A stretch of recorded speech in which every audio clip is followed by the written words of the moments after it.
A paz do Senhor, irmãos e amigos da Escola Bíblica Dominical. É um prazer estarmos mais uma vez reunidos para juntos estudarmos a lição de número 11, que tem por título Esdras vai a Jerusalém ensinar a palavra. Nessa lição, vamos estudar a respeito dos benefícios alcançados através do ensino da palavra de Deus para o povo.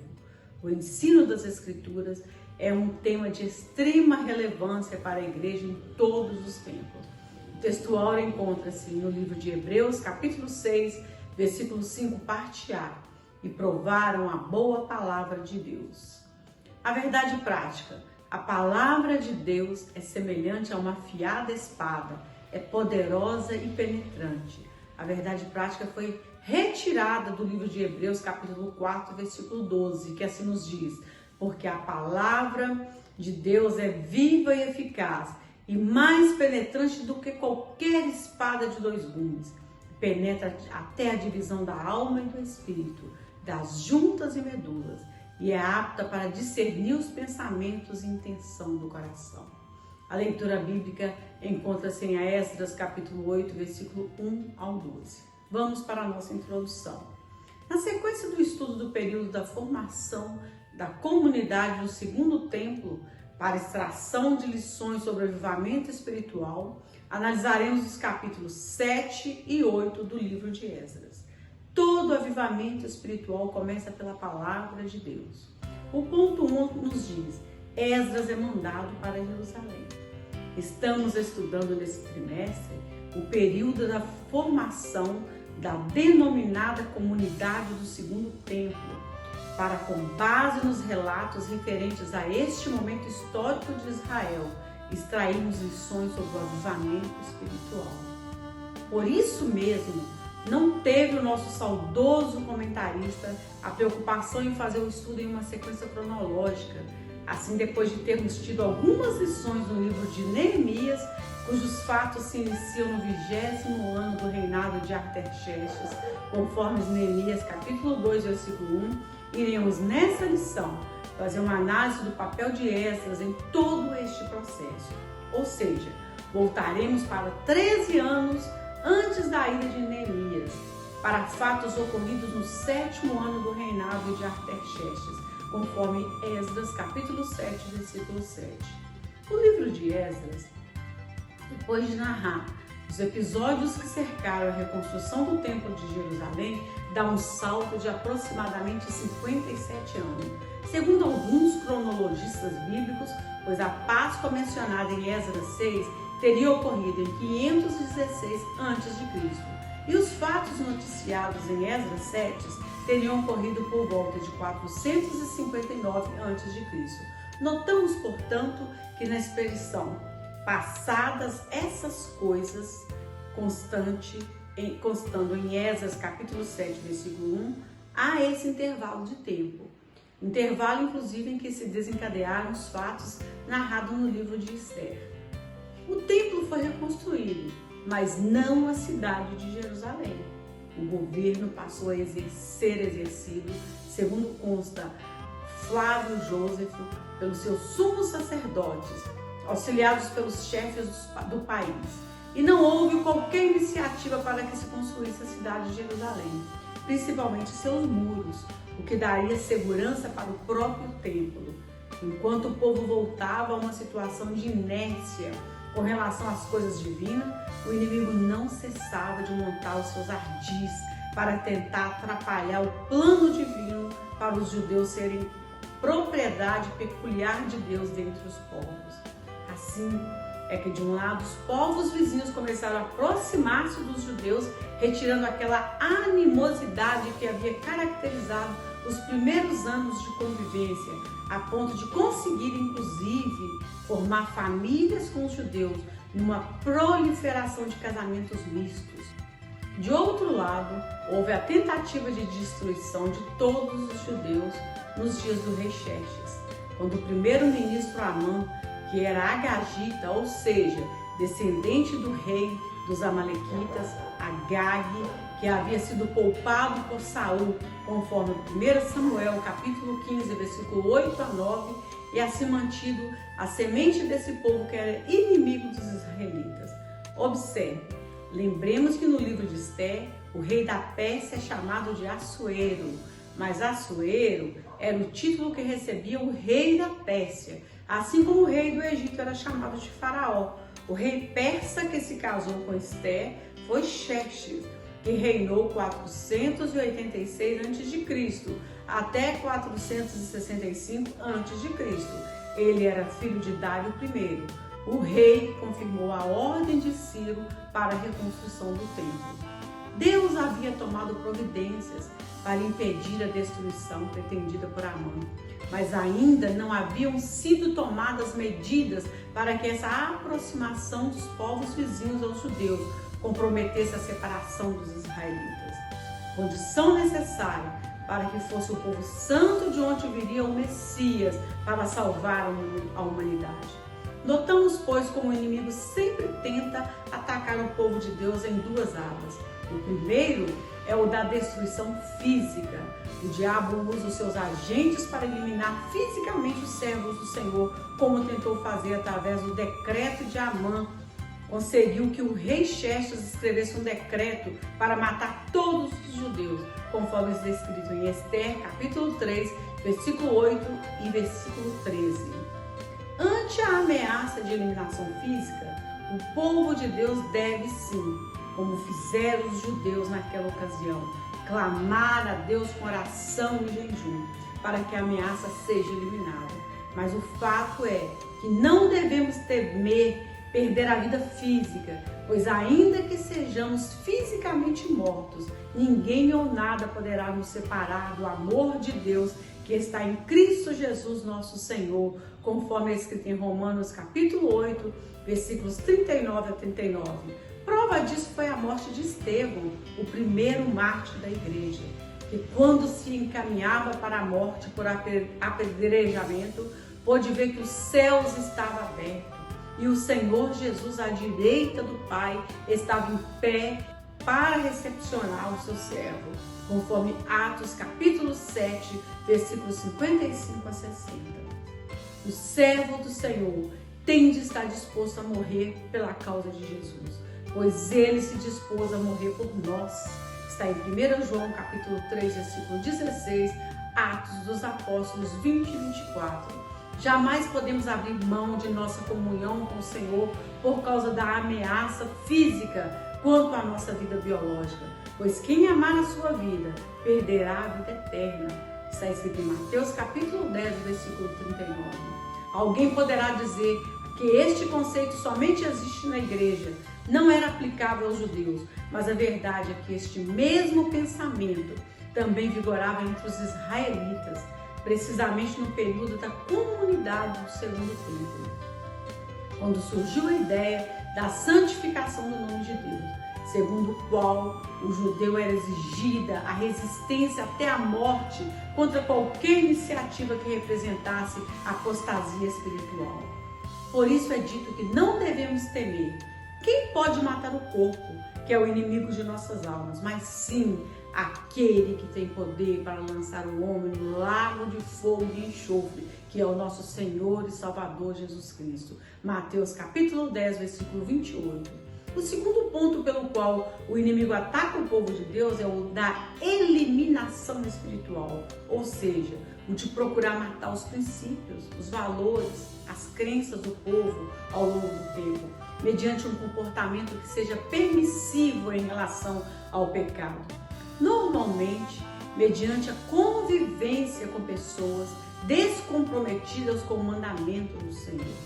Assim, enquanto tentou destruir fisicamente os judeus por intermédio de Amã, o inimigo passou a fomentar uma aproximação entre os judeus e os povos vizinhos, retirando com o passar do tempo a animosidade que existia. Provavelmente, quando os episódios narrados no livro de Esther podem muito bem os samaritanos, amonitas, moabitas e arábios terem, com a mudança de ventos na política persa, ter se aliado aos judeus. Essa aproximação foi se estreitando cada vez mais e os judeus já começavam a se casar com mulheres estrangeiras, a começar das próprias lideranças do povo. Está em Esdras capítulo 9, versículo 1 a 2. garantida a sobrevivência física dos judeus, como se viu no livro de Esther. A divina providência tratou de garantir a sobrevivência espiritual de Israel. E para tanto não se sabe como motivou o sacerdote e escriba, hábil na lei de Moisés, Esdras, que vivia em Babilônia, a retornar para Jerusalém a fim de ensinar a lei para o povo. O texto bíblico apenas nos diz que Esdras tinha linhagem sacerdotal. Ele era descendente de Arão e que ele resolveu sair da Babilônia com destino a Jerusalém, tendo tido todo o apoio do rei Artaxerxes nessa sua decisão. O historiador Flávio Joséfo diz que Esdras era o mais considerado dos sacerdotes judeus que morava na Babilônia. Um homem de bem, que gozava de grande fama no meio do povo e muito amado pelo rei, que a exemplo dos seus antecessores eram simpáticos aos judeus. Não se sabe por quê, mas o fato é que Esdras resolveu ir para Jerusalém, apesar de ter vivido toda a sua vida na Babilônia. Foi certamente uma ação da divina providência, pois Esdras foi fundamental para a manutenção da identidade judaica, a ponto de ser chamado pelos judeus de o segundo Moisés. No Talmude da Babilônia, há uma nítida consideração de Esdras como o segundo Moisés, pois a exemplo do libertador, Esdras entregou a lei para o povo judeu que estava esquecido. A lei era fundamental para que Israel se tornasse a propriedade peculiar de Deus entre os povos, e o povo santo, o reino sacerdotal. Para que Israel pudesse ser este povo peculiar de Deus, era preciso que fosse governado pelo Senhor, que o Senhor se tornasse o seu rei, e no reino é o rei quem dá as normas, quem estabelece as regras. Daí porque ter o Senhor dado a lei para o povo por intermédio de Moisés. No entanto, quando o povo retornou do cativeiro, parece que poucos ou quase nenhum dos mestres da lei voltaram para Jerusalém. Essa circunstância fez com que não se tivesse o estudo da lei entre os que retornaram, enquanto que aí em Babilônia este estudo permaneceu a ponto de Esdras ser um escriba hábil na lei de Moisés. Está em Esdras capítulo 7, versículo 6.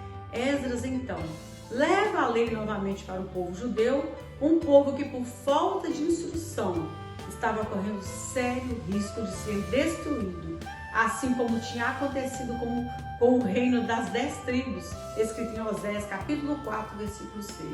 Deus faz com que Esdras decida deixar o conforto da Babilônia, onde tinha pleno conhecimento de todos, para ir até Jerusalém e ali ensinar a lei ao povo, assim como Moisés fez com Israel. Eis o porquê de ser chamado de segundo Moisés. Não há como se ter um avivamento espiritual se ele não se fundamentar na palavra de Deus. Todos os avivamentos espirituais narrados nas Escrituras estão diretamente relacionados com o retorno aos mandamentos divinos, com a volta à palavra de Deus. Alguém poderia objetar isto, uma vez que na primeira lição desse trimestre estudamos o início desse avivamento que levou à formação da comunidade do segundo templo na oração de Daniel, e não se cansou de afirmar que todo avivamento espiritual é caracterizado pela busca a Deus em oração. No entanto, o que motivou Daniel a orar? A profecia de Jeremias de que o cativeiro duraria 70 anos, ou seja, foi a palavra de Deus que deu ensejo a Daniel a iniciar a sua oração. E mais do que isso, a sua fé na palavra que o fez clamar ao Senhor para que se tivesse o cumprimento dessa profecia. A tentativa de destruição do povo de Israel através da matança espiritual que estava sendo levada a efeito pelo inimigo somente poderia ser dissipada com a palavra de Deus, pois é ela o alimento do homem interior, conforme Mateus capítulo 4, versículo 4. É ela o alimento santificador, conforme João capítulo 15, versículo 3, 17, versículo 17.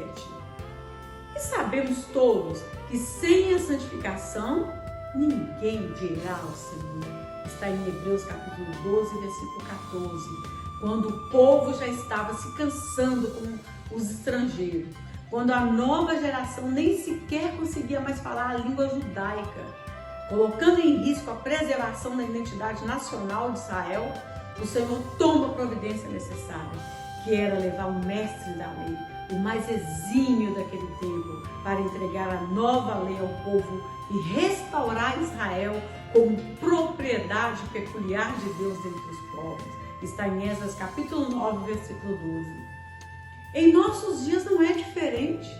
Corremos também o risco de perdermos a identidade cristã, de voltarmos a ser vencidas pela corrupção do mundo, conforme 2 Pedro capítulo 2, versículo 20, de sermos enganados pelos ventos de doutrinas ardilosamente propagadas por homens fraudulentos. Efésios capítulo 4, versículo 14, nos adverte sobre isso. Por isso o Senhor constituiu os seus ministros, os quais, cada um na sua função, faz com que mantenhamos contato com a palavra de Deus e deste modo possamos crescer como templo santo do Senhor, como morada de Deus no Espírito Santo. Efésios capítulo 2, versículo 20. Pois só pode ser morada de Deus quem guarda a sua palavra, conforme João capítulo 14, versículo 23. Vamos para o ponto 2, a missão de Esdras. Esdras subiu de Babilônia com a missão de pôr regedores e juízes que julgasse a todo o povo que estava além do rio, a todos que soubessem a lei de Deus e aos que não soubessem. Esdras deveria fazê-los saber, por causa da falta de instrução, não conhecia mais, e isso fica bem claro no decreto do rei, que mandava que Esdras nomeasse juízes para o povo, dentre os conhecedores da lei, e que ensinasse os que não conhecessem, numa clara demonstração de que a corte do rei da Pérsia sabia que os judeus não mais conheciam a lei de Moisés. O que é uma pena, né?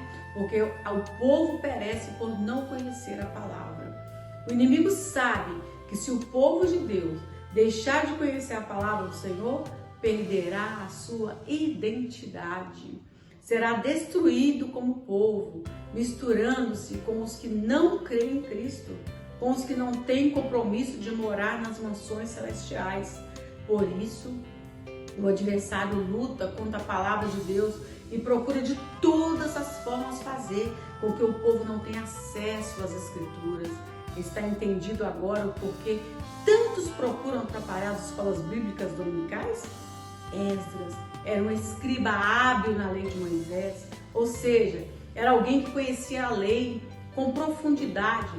Volto a citar o historiador Flávio Joséfo. Diz que não havia quem conhecesse mais a lei do que ele. E é por isso mesmo o Senhor escolheu, para que ensinasse o povo judeu. Para que se ensine, é necessário que se conheça. Não é possível ser mestre se não tiver conhecimento do que será ensinado. Esdras era um escriba, ou seja, era alguém que copiava os textos sagrados.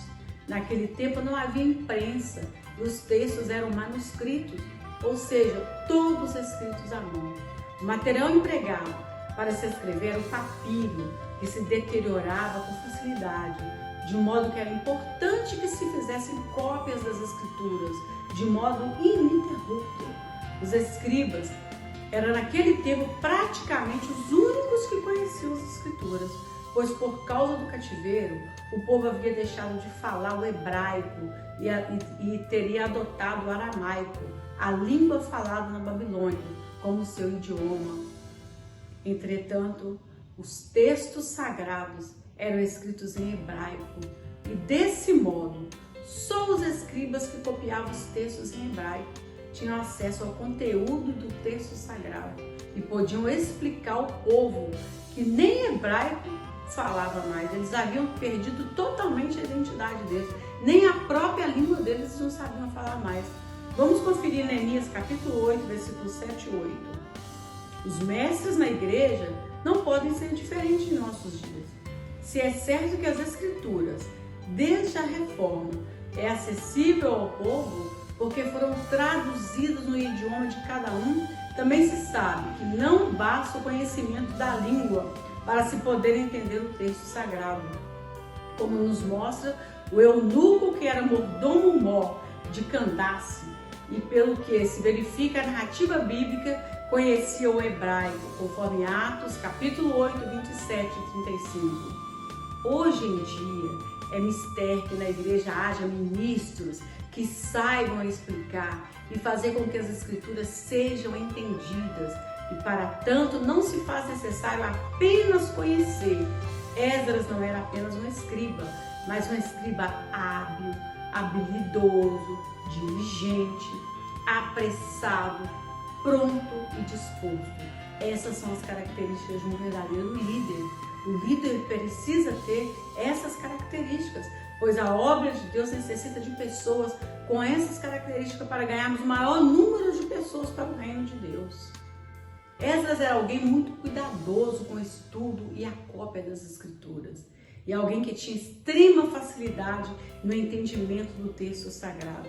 E essa é uma das características daqueles que são vocacionados para o ensino da palavra, tem prazer em estudar e consegue rapidamente entender o sentido de que está escrito. Não é à toa que é dito, a mão do Senhor seu Deus estava sobre ele. Está lá em Esdras, capítulo 7, versículo 9. Esdras tinha a assistência divina para compreender a lei do Senhor. O entendimento das escrituras é obtido espiritualmente, porque foi o Espírito Santo que inspirou os autores sagrados, conforme 1 Pedro, capítulo 1, versículo 20 e 21. As coisas espirituais somente se discernem espiritualmente. 1 Coríntios, capítulo 2, versículo 11 e 16. Esdras não subiu sozinho, mas se fez acompanhado de sacerdotes, levitas, cantores, porteiros, netineus, que eram servos hereditários, que haviam sido doados aos levitas e que tradicionalmente são considerados como sendo os gibeonitas. Nunca se faz a obra de Deus solitariamente. Mas por que Deus escolheu Esdras para essa tão importante tarefa? O texto sagrado nos informa que Esdras era um escriba hábil na lei de Moisés, mas para chegar a esse estágio, ele tomou antes algumas decisões em sua vida que o tornaram apto para ser o segundo Moisés. Por primeiro, é dito que Esdras tinha preparado o seu coração para buscar a lei do Senhor. Esdras tinha linhagem sacerdotal. Desde muito cedo soube disso, mas ele tomou uma decisão que muitos dos demais sacerdotes, estivessem eles na terra prometida ou fora dela, não haveria tomado. Ele preparou seu coração para buscar. Não somos merecedores da escolha divina, nem temos capacidade em nós mesmos para realizarmos o que nos foi proposto. Precisamos do Senhor e por isso temos de, antes de começar a fazer o que nos foi mandado, clamar a Deus. Esdras apregoou este jejum também porque teve vergonha de pedir segurança para o rei da Pérsia. Esdras ensinava que Deus era todo-poderoso, era único, verdadeiro Deus, e isso ele dizia para um rei que cria em dois deuses, um Deus do bem, outro Deus do mal, que se digladiavam indefinitivamente. Assim, o hábil escriba pensou que se pedisse apoio para o rei da Pérsia, estaria admitindo que o Deus de Israel era uma divindade que se confundia com o Deus do bem persa e que assim era necessário lutar contra o Deus do mal. Não era isso que Esdras ensinava e defendia, e portanto viu que haveria, no mínimo, uma incoerência entre os seus ensinos e suas atitudes. Outra importantíssima lição que Esdras nos dá: devemos viver aquilo que ensinamos, aquilo em que dizemos acreditar.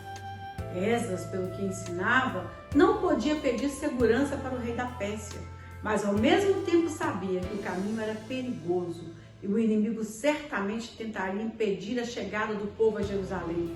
Assim resolveu pedir a Deus a proteção e levou o povo todo a orar, a jejuar e humilhar-se com esse propósito. Simultaneamente, Usando a prudência, Esdras mandou que se pesassem todos os tesouros que haviam sido doados, todo o ouro e toda a prata, a fim de que se tivesse um controle do numerário colocado à disposição. Outra importante lição que aprendemos: deve haver a máxima transparência com relação aos recursos materiais postos à disposição da obra do Senhor. Esdras tinha sensibilidade espiritual. Apregoou o jejum e percebeu que Deus havia se movido pelas orações. E diante dessa circunstância, iniciou a jornada para Jerusalém. E ao longo da caminhada, a boa mão do Senhor esteve sobre os judeus. E o Senhor os livrou da mão dos inimigos e dos que armaram ciladas no caminho, conforme Esdras capítulo 8, versículo 31. Em nossa caminhada rumo a Jerusalém Celestial, não é diferente. O inimigo estará sempre à espreita, buscando a quem possa tragar. Mas se nós nos mantivermos debaixo da potente mão de Deus, se confiarmos nele e tivermos comunhão com ele, também seremos livres de todo mal, pois o Senhor nos pediu que assim clamássemos ao Pai. Está lá em Mateus capítulo 6, versículo 13. Sendo também este o pedido que o nosso Senhor e Salvador faz em favor de nós, conforme João 17,15. Ao chegarem em Jerusalém, aquela multidão repousou durante 3 dias e depois foram pesados os tesouros e comprovando-se a fidelidade de todos quanto haviam viajado, ou seja, de que ninguém tinha se apropriado daquilo que havia sido consagrado ao Senhor. Quando chegarmos aos céus, onde nos encontraremos com o Senhor, também haverá o peso dos tesouros, que é o tribunal de Cristo, onde seremos julgados pelo que fizemos na obra do Senhor, ou bem ou mal. Está escrito em Romanos, capítulo 14, versículo 10, e 2 Coríntios, capítulo 5, versículo 10. Depois dessa pesagem, os transportados ofereceram holocaustos ao Deus de Israel, tanto de gratidão quanto pelo pecado, porque haviam vivido uma experiência que os havia aproximado de Deus. Ocorreram um verdadeiro avivamento espiritual entre os transportados, e por estarem avivados, poderiam eles ser usados por Deus na renovação espiritual do que já estava morando na terra prometida. Concluo essa videoaula afirmando que, segundo a Bíblia Sagrada, a palavra de Deus produz convicção de pecado, a palavra de Deus produz arrependimento, produz quebrantamento e produz adoração. Avante, a obra de Deus conta com pessoas que, como Esdras, tinham propósito. Deus abençoe sua vida, sua casa e sua família. Hoje, 13 de setembro, é o Dia Nacional de Missões. O Dia Nacional de Missões é uma data que nos convida a refletir sobre o posicionamento missionário da Igreja brasileira. Todo cristão tem a responsabilidade de desenvolver um ministério para cumprir o ID de Jesus. Seja levando as boas novas aos mais próximos, na vizinhança, entre família ou até mesmo realizando trabalhos mais distantes. Mas no dia de hoje, chamamos a sua atenção para aqueles que aceitam o desafio de Deus para fazer missões em terras distantes. Na maioria das vezes não é nada fácil deixar tudo para trás para encarar essa nova realidade. Além disso, eles não são bem vistos pelos governos. Na China, por exemplo, o monitoramento sobre ONGs cristãs estrangeiras, desde o ano de 2017, passou a seguir restrições severas, ou seja, o governo impôs muitos obstáculos para a pregação do Evangelho no país. Há inúmeras histórias de missionários que chegaram a ser presos, torturados e até perderam suas vidas em trabalho de campo, em países onde o cristianismo não é bem-vindo e onde o povo cristão é hostilizado pelo simples fato de professar uma fé que não está de acordo com a ideologia do Estado. Oremos por todos os missionários que atuam em campo, tanto no Brasil, em regiões carentes de difícil acesso, quanto fora do nosso país. Interceda por eles, para que Deus continue protegendo e dando a ousadia necessária para cumprir essa grande missão. Fazer missão é cumprir o ID de Jesus, conforme podemos conferir no Evangelho de Marcos, capítulo 16, versículo 15. E disse-lhes: ide por todo o mundo, pregai o Evangelho a toda criatura. Será que o nosso Brasil está doente? O que está acontecendo com a nossa pátria amada Brasil? É o que a irmã Sandra vai falar para nós agora. Sobre o Brasil, sobre o campo missionário que é o Brasil. Vamos lá, vamos ouvir a irmã Sandra? Se o meu povo, que se chama pelo meu nome, se humilhar, orar, buscar a minha face, se converter dos seus maus caminhos, então eu ouvirei dos céus, perdoarei os seus pecados e sararei a sua terra. Brasil, terra de mais de 200 milhões de habitantes. Brasil, um país, berço das águas, das montanhas e cerrados, gigante pela própria natureza, terra de um povo simples, terra de infinita beleza e riqueza, terra onde o verão é mais bonito. Ó Brasil, o que aconteceu com você? Por que está doente e desfalecido? Será que foi corrompido por pessoas gananciosas e vaidosas? Ou foi a desigualdade social? Será que é o ódio que leva à guerra? O desespero que leva à morte? Ou a revolta que leva às drogas? Brasil, será capaz de sarar esta dor? Quem será capaz de sarar essa dor? Será a idolatria que impera como um câncer em sua pele? Ou as festas de brilho e fantasia que cobrem a imoralidade, a promiscuidade, a violência, a pedofilia, a hipocrisia?